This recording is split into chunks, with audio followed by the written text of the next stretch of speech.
Hi, everybody. Welcome to English Digest. I'm Tom. Hi, I'm Stephanie. Today is our TOEIC unit for today. And TOEIC, of course, is a kind of examination if you want to have good English for international communication. And yes, indeed, if you're going to be using English for international communication, you're probably going to be participating in a trade show for your own company or for the company you work for. You might be putting on a trade show or at least having a booth in a trade show, or you might be going to a trade show to check out the booths that are already there. So in today's lesson, we are preparing for a trade show. Yeah, earlier this year I went to a trade show that was focused on computers with a friend of mine. I didn't have a booth there. We were just, customers. But usually it's business to business. You get businesses wanting to visit other businesses instead of just customers with businesses. Right. I just happened to be a customer, but it was fun. I haven't been to a trade show in a long time. But when I worked in New York and I was going to school, my part-time job was working for Xerox, and I got to go to 3 trade shows. Very fun. Cool. Yeah. It's nice to have those special privileges. But in any case, we've got Brandon and Melinda today, and they're all talking about preparing for a trade show. So let's find out what this is all about, everybody. Let's listen to our conversation first, and then we'll come back to break it down for you.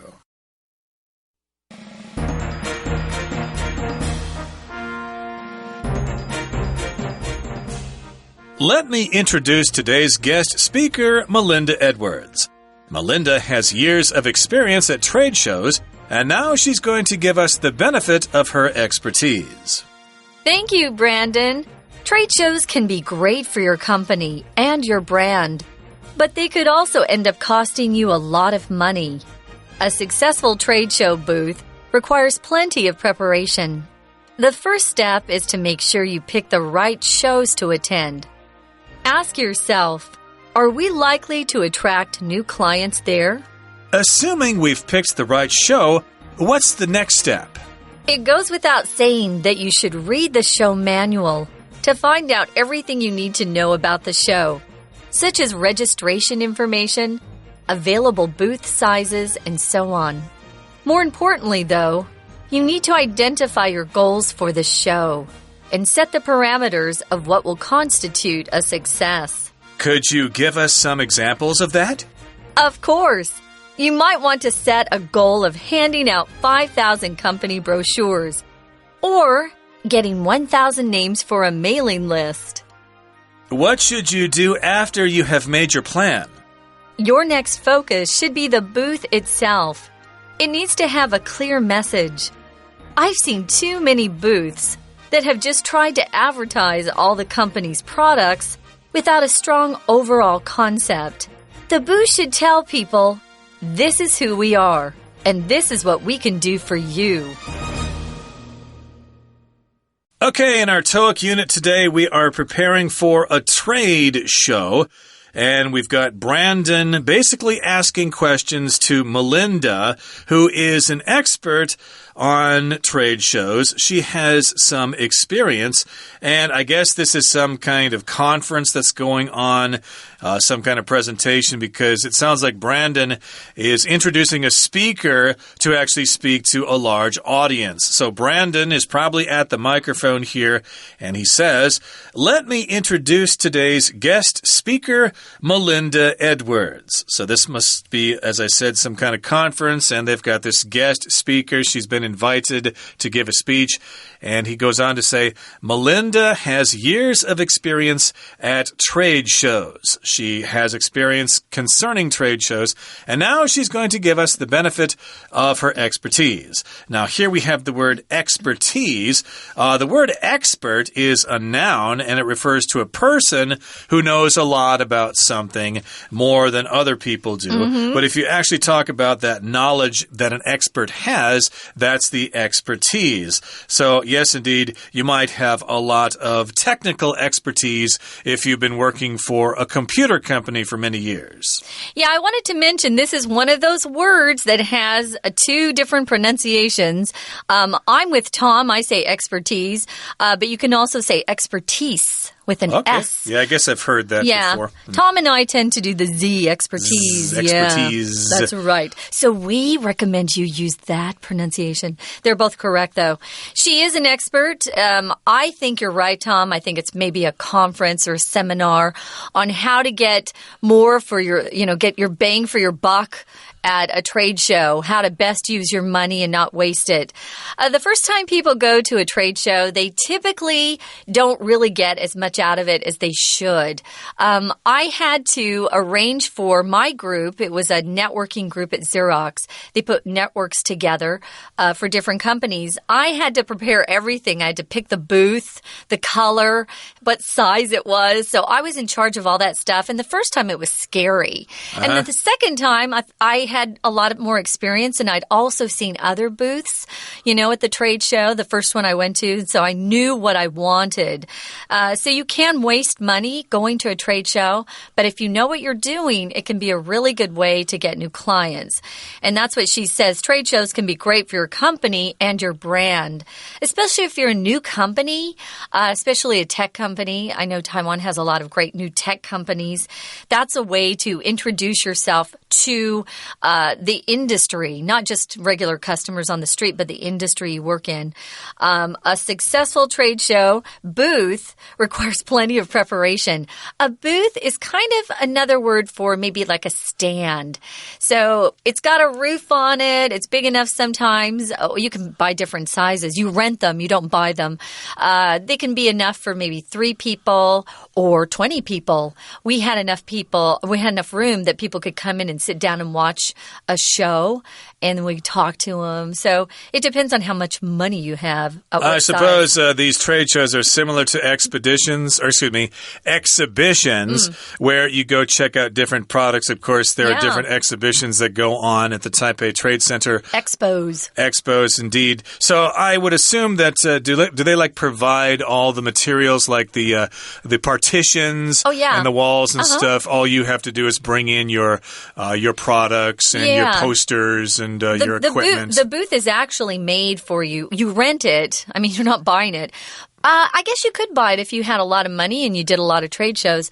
But you can pick the color you want. You can tell them what you want, how you want it set up and arranged. And they give you different layouts. Sounds pretty cool. So that's your booth. There are different kinds of booths as well. There used to be phone booths all over the place, but you don't see them so much anymore. And there used to be these booths or kiosks, as they're sometimes called, that sold bus tickets. But, of course, that was years ago. But in any case here, the booth requires plenty of preparation and, as you said, lots of experience and know-how. And the first step is to make sure you pick the right shows to attend. So there are many different kinds of shows going on in different cities in the world. There must be hundreds of them in each field. For furniture, for electronics, communications and stuff like that. You can probably pick and choose which shows you want to attend. Well, think of how many we have right here in Taiwan, in Taipei. I'm not even talking about Kaohsiung or Taichung. We have a lot right here. So, multiply that by how many countries there are in the world. It's kind of crazy. You have to really decide which trade shows you think are going to be most productive. Some are better than others. Of course, the best trade shows cost more to participate in. So Brandon moves on and says, assuming we've picked the right show, what's the next step? If you assume something, you just kind of make a conclusion based on the information that you have. It might not be correct, but you're going to assume things based on how much information you have. So, assuming that we picked the right show, say we picked the right show, what do we do then? What's the next step? Indeed. Suppose we picked the right show. So, yes, we've decided to have our show at the Taipei Exhibition Hall here. Of course, it's a great decision. So, what's the next step? We've picked the show. Now, what do we do? And Melinda says, well, it goes without saying, which means it's obvious that you should read the show manual to find out everything you need to know about the show, such as registration information, available booth sizes, and so on. So, I guess just like a new product that you buy, like a new digital camera, you're going to get a manual when you attend an exhibition. A manual, of course, is like a book that tells you how your product works, but in this case, the manual would introduce you to the trade show, what you need to know, where you can call or who you can talk to if you have questions, where you can get your materials, things like that. Oh, yeah, that's essential, right? It's the how-to book. We often talk about the how-to. It's just the manual, the instruction manual. You'll often hear people say instruction manual. They'll use that word instruction too. But the manual tells you everything you need to know. So you have to read it carefully, read it thoroughly to make sure you don't make any stupid mistakes, because beginners often make dumb mistakes, unfortunately, because they don't read the manual. In the manual, of course, one of the things they have in there is the registration requirements, what you have to do to register. Registration is the noun form of the verb register. If you've gone to school, especially college, you know that you have to register in advance. When you register, you officially sign up to participate in something. It's usually when you have to pay, a fee of some sort. But you enroll, you register. Here we're registering to be in the trade show. And in that manual, they'll have the information you need for that. They have available booth sizes. Companies, based on how big they are, will need different sized booths, of course. More importantly, though, it says you need to identify your goals for this show. Why are you going? If you don't know why you're going, you shouldn't go, because it's quite expensive after you pay for your booth and you pay for your people to fly wherever you're going and stay in hotels. It's not a cheap thing, so you need to know why you want to go, and that means to identify or figure out, work out, know what you want to accomplish. And you also need to figure out your goals and set the parameters of what will constitute a success. Your parameters are kind of like your limits, basically the borderline of what you're trying to do. You don't want to do too much. You don't want to do too little. You want it to be just right. And here we have the word constitute, which means to make up the whole, basically. So yes, indeed, the parameters will kind of help you determine whether or not your show or your booth will be a success or a failure. And as often happens when someone talks about something new to the listener will have follow-up questions, and Brandon does. He says, could you give me some examples of that? So she's kind of defined for him what you need to do to have a successful trade show, but he wants real examples. So she says, of course, some of the things you might want to think about, in terms of goals, what you want to accomplish is setting a goal of handing out 5,000 company brochures or getting 1,000 names for a mailing list. To hand out just means to distribute. We often see people on the streets here handing out flyers or pieces of information about, new buildings that are being built and need to, have buyers or something, or restaurants that are opening and you get handed a flyer with the menu. Exactly. Handout, of course, is the verb phrase. So you might hand out some brochures, which is a little printed piece of information. Or about flyer. Your company. Flyer is a single sheet. But as Tom mentioned, that is the verb phrase hand out. But it can be a noun if you take hand and out and put a hyphen in the middle. Handout. There you go. And so, yes, you might distribute 5,000 company brochures. That's kind of like a catalog. And you might get 1,000 names for a mailing list, people who are interested in getting more information about your company. It will probably be email addresses. Yeah, nowadays it's email, right? Yeah, it makes more sense that way. It's a lot easier to send information that way. Or who knows, maybe contacts to Line or WhatsApp or whatever. Yeah. And Brandon, my goodness, he's got all sorts of questions. That's fine because Melissa here is the expert. And his next question is, Melinda. I said Melissa. Melinda, she's an expert. And so his next question is, what should you do after you have made your plan? So yes, you've done all this stuff. You've decided what exhibition or what trade show to attend. You've got your manual. You've read it. You've registered. You identify your goals and stuff like that. You want to hand out these brochures. So after you have made that plan, what do you do next? Yeah, well, she says your next focus should be the booth itself. kind of the stand, the area that you're going to be sitting in or standing in most of the day. It needs to have a clear message. And she's probably talking about the walls of the booth, what you're going to put up in terms of a message about your company. She says, I've seen too many booths that have just tried to advertise all the company's products without a strong overall concept. Your concept is your big picture idea. What do you want people to remember about your company? You don't want to just list all the things that you sell. That's not going to be an effective message. They'll walk away confused.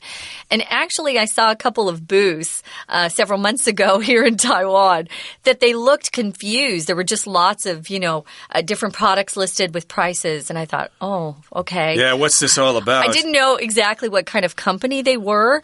So overall means considering everything. My overall concept wouldn't be just specific things, but what's everything combined? What do you really want to communicate when you get these booths? Yeah, you probably need to display the company name, the logo, and maybe the slogan. Slogan, yeah. And maybe that will help attract people. Oh, I know what this company is all about. I want to check this out. If it's confusing and schizophrenic, that's the last place you want to stop at. Schizophrenic is a funny word. If you're schizophrenic, you're kind of acting crazy and your personality's changing a lot. So, yeah, you don't want to be confused. If you don't know what your company represents, how are your customers going to know? Exactly. Yeah. So you got to have that strong overall concept, the idea that pretty much tells everybody what your company is all about. It's straight, it's to the point. There's no beating around the bush. And the booth should tell people, this is who we are and this is what we can do for you. Straightforward, no guesswork. And those people will come in there and want to get those brochures. Okay, that brings us to the end of our explanation. We've got some extra dialogues coming up in just a couple of seconds here. But first, we need to hear from our Chinese teacher. Hi everyone, my name is Jenny. 今天我们看的是第5单元。好，这个多益的文章呢，我们要谈的是商展。商展就是 trade show。首先呢，这个对话内容里面，好，有一位讲者，他要来告诉这些员工们怎么样做商展。因为商展呢，对公司、对品牌都非常的好。不过呢，我们看他内容里头，他就说到，虽然好，却可能有什么下场呢？ They could also end up costing you a lot of money. 我们看这个片语 end up。End up 其实呢这个片语呢我们常用，它当然意思就是最终的结果是怎么样，往往呢这个结果可能是指负面的，那后面这个地方所接的我们称为补语，来补充说明主词最后的下场或者是结果。不过呢要注意的就是说，如果你后面这个补语的位置上摆的是动词，表示一个主动语态的动作，那这个结果会用 V-I-N-G， 也就是一个分词，现在分词。当然这个 end up 它的结果也不一定都是一个动作，它可能讲的这个结果呢是一个介系词片语，那如果是介系词片语也有可能哦，甚至于是个名词都可以。好，接下来我们再看，当然他提到要做商展，他告诉你需要做充足的准备。好，那这个准备他这边用到的需要，请大家特别的留意 require， 它这个动词有时候我们会误用变成了 need。 其实 need 如果你的主词不是人，那你就要非常的小心，因为呢其实像这个地方我们用 need 那就错了。当你的主词不是人，而你说他需要什么东西，千万不要随便乱用这个动词 require， 就表示它有什么必要的条件，不能够改成 need。 好，我们这边呢要来看一个文法的句型。其实这个句型呢是比较容易用错的。这边他提到 Ask yourself, are we likely to attract new clients there? 好，现在要注意的是 Are we likely to？ 这个 likely当然它代表可能性，不过呢有时候我们中文说有没有可能怎么样，我们可能认为 likely 跟 possible 是同样的意思，也可以互相互换，但其实在英文里面并不是这样的，因为 likely 这个可能性说起来你用一个人当主词，就好像是 probably, perhaps, are we likely to， 意思就是我们可能怎么样，你用人当主词是没有问题的哦。但是如果你在这边的 likely 你把它换成 possible， 那就错了，因为呢 possible 它基本上指的是一件事情的可能性，所以呢往往因为你谈一件事情可能会用到一个不定词片语，所以它的句构上用 possible 的句构变成会是 Is it possible for us to do something？ 好，注意一下，这个 possible 指的是事情可能性的几率的高低，可是 likely 它可以直接用人来当主词，表示一个人可以怎么样。好，来再来，下面他就告诉你，当然要确定去展览去做展览，那就要问说会在哪里吸引到客户。那假定说你真的挑对了展览的下一步呢？好 Melinda 他就说了 It goes without saying that It goes without saying 这也是一个常用的片语，就是不用说某些事情不用讲就很清楚的，那就是说你要做什么，要 read the show manual， 换句话说一定要去阅读展场的手册。好了，我们最后呢，他当然 Melinda 的建议里头告诉你展场它的位置它本身很重要，你要有一个明确的讯息，因为很多展场呢它只是想要把全部的产品都告诉大家。不过 Melinda 的建议是说，其实你这个展位就是英文的 booth， 你应该要跟大家说的是 This is who we are and this is what we can do for you， 这是我们能够为你做的，这才是你这个展场的重点。 OK， 我们今天的说明就到这边结束，谢谢大家。 We're going to take a quick break. Stay tuned. We'll be right back.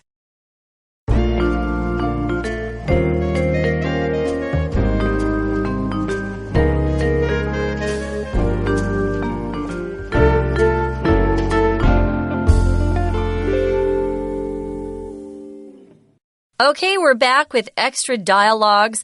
I'll be A, Tom. So What else might be in the trade show manual? It might contain details about guest speakers or special events. So that, again, which are things that would be in the manual. The manual told us all about registration, but some other details would be about the guest speakers, who's coming to speak, and when. You need to prepare for that. Also, there might be special events or special promotions, maybe, giveaways or whatever. Oh, yeah. And sometimes they have parties at night. The trade shows sometimes will close, maybe 6 or 7, and then it's a long day for people working at trade shows. They're on their feet all day. So afterwards, sometimes they'll have special events, maybe, a get-together, a dance, who knows. So that could be contained. And they'll usually list the big companies that will be participating, so you want to be there. Or be square, which means you want to be cool and be there. Be there or be square. That's right. We often say that when we invite people to a party, right? In high school especially, be there or be square, be boring. That's what it means to be square, be boring. The next one is, can you give us any other tips for the booth?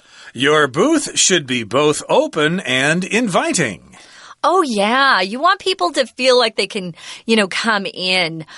We were very careful not to trap people because sometimes at trade shows, you go to see a booth and there's a salesperson there and you just can't get away from them. That's really an awkward feeling. So we kind of let our booth seem very open so that people could come and go as they wanted. And there was no heavy sales pressure. You want to remember that. So you can't basically tie people up and tell them all about your company. Force them to buy something or place an order, yeah. Yeah, the booth should be both open and inviting and welcoming and stuff like that. Of course, if people are rude and they don't notice you, that's the last booth you want to check out. And here's another question. I guess I'll ask this question to you. What kind of supplies will we need for a trade show? Oh, we took our computers and, printers and things like that. We were showing a film, which was kind of fun, so people could sit down. Actually, chairs are very inviting because your feet are killing you at these trade shows, whether you're working there or just visiting. We had chairs that people could come and sit down for 10 or 15 minutes. But you'll need that. You need your brochures. Business cards like crazy. You need tons of those. Free gifts. Yeah, we had a drawing where you could win things, which is also very fun. A lot of booths will do that to get people to come in and visit them. And simple contact information forms. You definitely want to get contact information from the people who are visiting you so you can follow up with them. Maybe they don't need anything now, but in a couple months or even a year, they might be in the market for what you have. Indeed. And, of course, you probably need to be concerned about the people manning the booth itself. You want to have some very attractive-looking people. Fun people, too. Fun people with outgoing personalities. And, of course, I guess it probably wouldn't hurt to have a couple of pretty girls there. That's why they took me. Naturally, yes. They wouldn't want me because, of course, as they say, I've got a face for radio. I don't think I would work very well. I think you'd be funny, Tom. Actually, if you put on the makeup and stuff and wear a suit, I can be highly spiffy. But in any case, yes, these are some kinds of supplies, brochures, free gifts, and contact information, business cards, as you said. And, of course, some nice, friendly, open, and informative people. Of course, you do need to know what you're talking about. So now we've got a discussion question. Okay. Have you ever attended a trade show, trade fair, or convention? And if so, what did you think of it? I have. I told you I've attended 3 with these men that worked for Xerox. They're very long days. I had a lot of fun. I met some fun people, but it's tiring. The one thing I do remember, and I was, maybe I was pretty young. I was 20-something, but I was very tired at the end of the day, but you get to meet a lot of funny people and, you get a chance because you take breaks, you do shifts, and I'd walk around and see what other people were doing. But it's fun. Yeah, if you go with fun people, it can be great. I suppose they're similar to exhibitions. Yeah. I've never really been to a trade show before, but I have been to exhibitions. I assume they're very similar. They are. Well, that wraps things up for today, but we're going to continue talking about this subject in our next program, Trade Show Do's and Don'ts. Make sure you join us then. From all of us here at English Digest, I'm Tom. I'm Stephanie. Goodbye. Bye.